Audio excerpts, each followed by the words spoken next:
சுதேசி மித்ரன் நேயர்களுக்கு அன்பான வணக்கம். நான் உங்கள் கோகுல். எதிர்கட்சிகளின் கேள்விகளுக்கு பதிலளிக்க முடியாமல் பாராளுமன்றத்திலிருந்து புறமுதுகிட்டு ஓடிய ஒரு பிரதமரை குறித்து நாம் இன்று காண இருக்கிறோம். எல்லா வருட தொடக்கத்திலும் பாராளுமன்றத்தின் முதல் கூட்டத்தொடரில் ஜனாதிபதி அவர்கள் இரு அவைகளுக்கும் உரையாற்றுவார்கள். அந்த உரை என்னவென்றால், இந்த அரசு அடுத்த ஒரு ஆண்டு காலத்தில் என்னென்ன மக்களுக்கான திட்டங்களை நிறைவேற்ற இருக்கிறது, அரசின் கொள்கைகள் என்ன என்பதை குறித்து ஜனாதிபதி அவர்கள் அரசின் கொள்கைகளை விளக்குவார்கள். இது எல்லா வருட தொடக்கத்திலும் முதல் கூட்டத்தொடரில் நடைபெறும். அது மட்டுமின்றி ஒரு அரசு புதிதாக பதவி ஏற்கும் பொழுதும் இந்த ஒரு மரபு நடைபெற்று வருகிறது. அதன் பின்னர் இந்த உரையை குறித்து பாராளுமன்ற உறுப்பினர்கள் விவாதம் செய்து கடைசியாக பிரதமர் அவர்கள் இதற்கு பதிலளிப்பார்கள். இதுதான் இன்று வரை சுதந்திர இந்தியாவில் நடைபெற்று வரும் மரபு. அன்றெல்லாம் பிரதமர்கள் எதிர்கட்சிகளின் விமர்சனங்களை ஏற்றுக்கொண்டு அவர்களுக்கு பதிலளிப்பார்கள். பண்டிட் ஜவஹர்லால் நேரு, நமது முதல் பிரதமர், ஒரு தடவை சொன்னார், எதிர்கட்சிகளின் விமர்சனங்களே அரசின் கண்களை திறக்க செய்யும் என்று. அன்று அரசுக்கு எதிராக ஏராளமான விமர்சனங்கள் வந்து கொண்டிருந்த நேரம். அதன் பின்னர் அன்னை இந்திரா காந்தி, திரு ராஜீவ் காந்தி அவர்கள், டாக்டர் மன்மோகன் சிங் அவர்கள் என்று பல பிரதமர்களை நாம் கண்டோம்.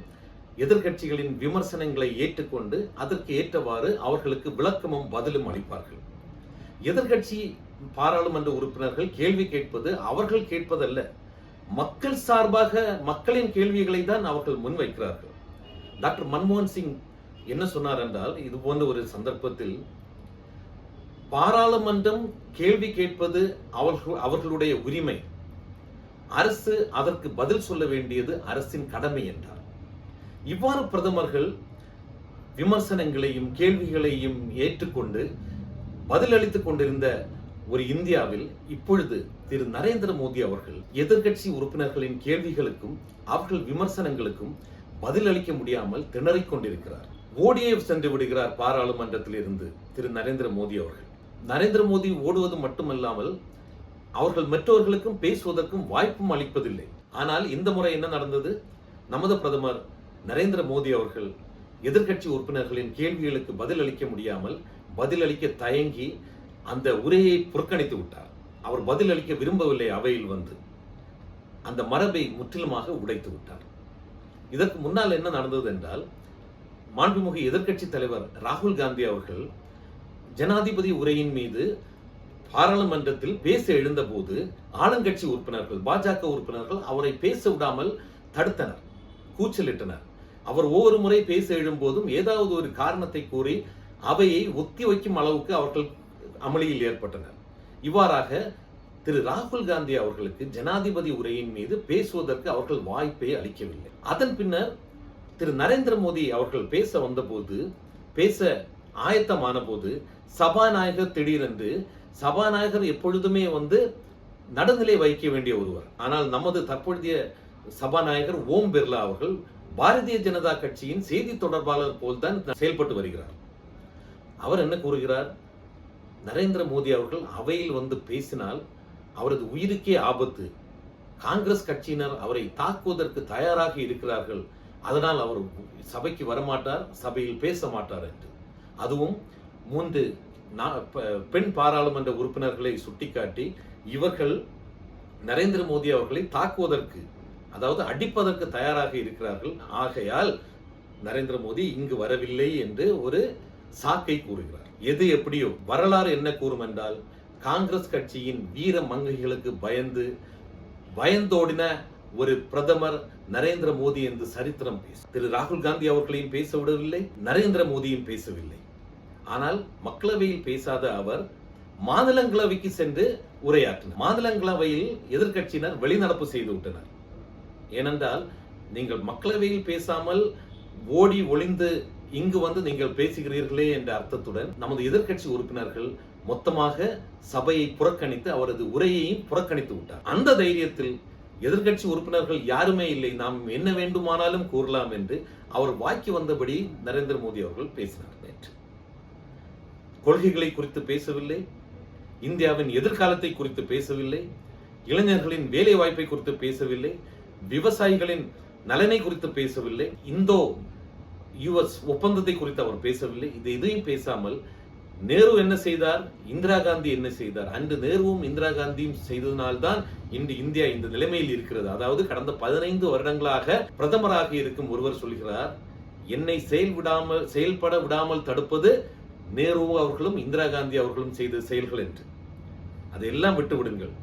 அவர் எப்பொழுதுமே நரேந்திர மோடி அவர்களுடைய ஒரு உரையை கேட்டால் எவ்வாறு பிரிவினை செய்யலாம், எவ்வாறு மக்கள் மத்தியில் சண்டையை மூட்டி விடலாம் என்பதில் மிக குறியாக இருப்பார். ஒரு சம்பவம் நடந்தது. அதாவது திரு ராகுல் காந்தி அவர்களை உரையாற்ற விடாமல் சபையில் அமளி ஏற்பட்ட போது நமது காங்கிரஸ் கட்சியின் 5 உறுப்பினர்கள் இதற்கு எதிராக அவர்களும் கோஷம் எழுப்பினர். அந்த 5 பாராளுமன்ற உறுப்பினர்களும் சபையிலிருந்து சஸ்பெண்ட் செய்யப்பட்டனர். இந்த சஸ்பெண்ட் செய்யப்பட்ட பாராளுமன்ற உறுப்பினர்கள் அவையின் வெளியே தர்ணாவில் ஈடுபட்டிருந்த போது திரு ராகுல் காந்தி அவர்களை சந்தித்து பேச சென்றார். அந்த நேரத்தில் மத்திய அமைச்சர் பிட்டு அவர்கள் அந்த வழியாக வந்தார். இந்த பிட்டு யார் தெரியுமா? சில ஆண்டுகள் முன்பு வரை காங்கிரஸ் கட்சியில் இருந்து அவர் அன்று பெருமையாக கூறுவார், என்னை ஒரு பெருமையான சீக்கோனாக மாற்றியது திரு ராகுல் காந்தி தான், நான் தலையில் அந்த முண்டாசு கட்ட மாட்டேன். ஆனால் திரு ராகுல் காந்தி அவர்கள் தான் என்னிடம் கூறுவார், நீங்கள் பெருமை மிக்க ஒரு சீக்கியன், ஆகையால் நீங்கள் அதை கெட்ட வேண்டும் என்று கூறி என்னை கெட்ட வைத்தவர் திரு ராகுல் காந்தி என்று கூறிய திரு பிட்டு சில நாட்களுக்கு முன்பாக, சில ஆண்டுகளுக்கு முன்பாக பதவியின் பேரால், பதவி ஆசையின் பேரால் பாரதிய ஜனதா கட்சிக்கு சென்று அங்கு அமைச்சரும் ஆகிவிட்டார். அவர் கடந்து வந்து கொண்டிருந்தார் இந்த கூட்டத்தை நோக்கி. அவர் கடந்து செல்லும் போது திரு ராகுல் காந்தி அவர்கள் அவரை பார்த்து, என்னுடைய துரோகி நண்பர் வந்து விட்டார் என்று கூறினார். துரோகி என்றால் காங்கிரஸ் கட்சிக்கு துரோகம் செய்துவிட்டு பாரதிய ஜனதா கட்சிக்கு சென்ற எனது நண்பர் வந்து விட்டார் என்ற அர்த்தத்தில் எனது துரோகி நண்பர் வந்து விட்டார் என்று கூறினார். இதை அவர்கள் அப்படியே கதையை மாற்றி விட்டார்கள். ராகுல் காந்தி அவர்கள் துரோகி என்று கூறியது அவரை ஒரு தேச துரோகி என்ற விதத்தில் பேசினார். அவரை தேச துரோகி என்று பேசியதன் மூலமாக ஒட்டுமிக்க சீக்கியர்களையும் அவர்கள் தேச துரோகி என்று கூப்பிட்டார் என்ற ஒரு கருத்தை அந்த ரீதியில் ஒரு கருத்தை கொண்டு வந்தார்கள். இதைத்தான் நேற்று பாரத பிரதமர் நரேந்திர மோடி அவர்களும் அவையில் பேசினார். ராகுல் காந்தி அவர்கள் ஒரு சீக்கிய எம்பியை பார்த்து தேச துரோகி என்று கூறிவிட்டார் என்று. ஒரு பிரதமருக்கு இதெல்லாம் அழகா? ஒரு அவையில் பேசுவதற்கு எவ்வளவு மக்கள் திட்டங்கள் இருக்கின்றன. அவற்றை எல்லாம் விட்டு எதிர்கட்சி உறுப்பினர்களையும் எதிர்கட்சி முன்னாள் தலைவர்கள் இன்னாள் தலைவர்களையும் வசைபாடுவதிலே அவரது பதில் முடிந்துவிட்டது. கேள்விகள் கேட்டால் அதற்கு பதில் அளிக்க முடியாமல் எதையாவது ஒன்றை கூறி திசை மாற்றம் செய்வது திரு மோடிக்கு வாடிக்கையாகிவிட்டது. நமது திருவள்ளுவர் அழகாக கூறியிருக்கிறார், குற்றம் காணின் குற்றம் உணர்ந்து கொள்ள அற்றார் ஆற்றும் அறிவு என்று. அதாவது கேள்வி கேட்டு அந்த கேள்விகளுக்கு ஒழுங்கான பதில் அளிப்பவனே ஒரு சிறந்த அரசன் என்று திருவள்ளுவர் கூறியிருப்பார். ஆனால் நமது பிரதமர் நரேந்திர மோடி அவர்கள் இவற்றை எல்லாம் காற்றில் பறக்க விட்டுவிட்டு தான் நினைத்ததை பேச வேண்டும், அது மக்களுக்கு பிரயோஜனம் உள்ளதா இல்லையா என்று தெரியாது, தான் நினைத்ததை சாதிக்க வேண்டும், தனது அந்த உரையின் மூலம் தனக்கு கிடைத்த வாய்ப்பின் மூலம் மேனாள் தலைவர்களை இழிவுபடுத்த வேண்டும், இந்நாள் தலைவர்களையும் இழிவுபடுத்த வேண்டும் என்ற ஒற்றை குறிக்கோளுடன் அவர் நேற்று உரையாற்றினார். நரேந்திர மோடி அவர்களுக்கு ராகுல் காந்தி என்றாலே பயம். ராகுல் காந்தி அவரை விட வயதில் சிறியவர், இவன் வளர்ந்து வந்து நமக்கு போட்டியாக வந்து விடுவான், நாளை இவன் பிரதமராகிவிட்டால் நமக்கு மரியாதை இருக்காது என்று பல பயம் அவருக்கு. ஒரே ஒரு எடுத்துக்காட்டை கூற விரும்புகிறேன். காங்கிரஸ் கட்சிக்கும் பாரதிய ஜனதா கட்சியின் வித்தியாசம் என்ன என்று. அன்று பண்டிட் ஜவஹர்லால் நேரு அவர்கள் பிரதமராக இருந்த போது அன்று பாரதிய ஜனதா கட்சியில், அன்று பாரதிய ஜனதா கட்சி இல்லை, அவருடைய ஜனசங்கம் கட்சியில் பாராளுமன்ற உறுப்பினராக முன்னாள் பிரதமர் வாஜ்பாய் அவர்கள் இருந்து வந்தார்கள். மிக அருமையாக பேசுவார் வாஜ்பாய். ஒவ்வொரு தடவையும் திரு ஜவஹர்லால் நேரு அவர்களை கேள்வி கேட்டு பதிலை பெற்றுக்கொள்வார். ஒரு பிரதமரை எவ்வாறு கார்னர் செய்ய வேண்டுமோ அந்த வகையில் வாஜ்பாய் அவர்கள் நேரு அவர்களை கார்னர் செய்து கொண்டிருந்தார். அப்பொழுதும் திரு ஜவஹர்லால் நேரு அவர்கள் வெளிநாட்டிலிருந்து, இங்கிலாந்து அரசிலிருந்து ஒரு வெளிநாட்டு மன்னர்களும் அவர்கள் பிரதமர்களும் இங்கு வந்தபோது திரு வாஜ்பாய் அவர்களை அறிமுகப்படுத்தி, இவன் ஒரு சிறந்த இளம் தலைவர் நாளை இந்தியாவின் பிரதமராக வரக்கூடிய எல்லா வாய்ப்பும் இவனுக்கு இருக்கிறது என்று பெருமையாக பேசினார். அத்தகைய பாரம்பரியம் கொண்டதுதான் காங்கிரஸ் கட்சி. எதிர்கட்சி தலைவர்கள் என்றாலும் சரி, அது எதிர்கட்சியில் வளர்ந்து வரும் தலைவர்கள் என்றாலும் சரி, அவர்களை ஊக்கப்படுத்தி அவர்களை மேலே கொண்டு செல்வதுதான் காங்கிரஸ் கட்சியின் மரபு. ஆனால் நரேந்திர மோடி பயப்படுகிறார்.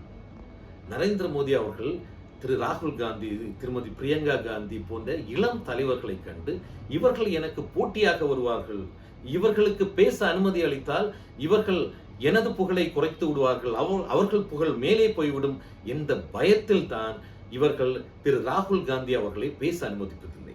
திரு ராகுல் காந்தி அவர்கள் பேச ஆரம்பித்த உடனே அவர்கள் ஒரு 3-4 பாராளுமன்ற உறுப்பினர்களை அவர்கள் தயார் செய்து வைத்திருக்கிறார்கள். ஒரு கிரிராஜ் சிங், ஒரு அனுராக் தாக்கூர், ஒரு கிரண் ரிஜிஜு அப்படின்னு ஒரு 3-4 பேர் இருப்பாங்க.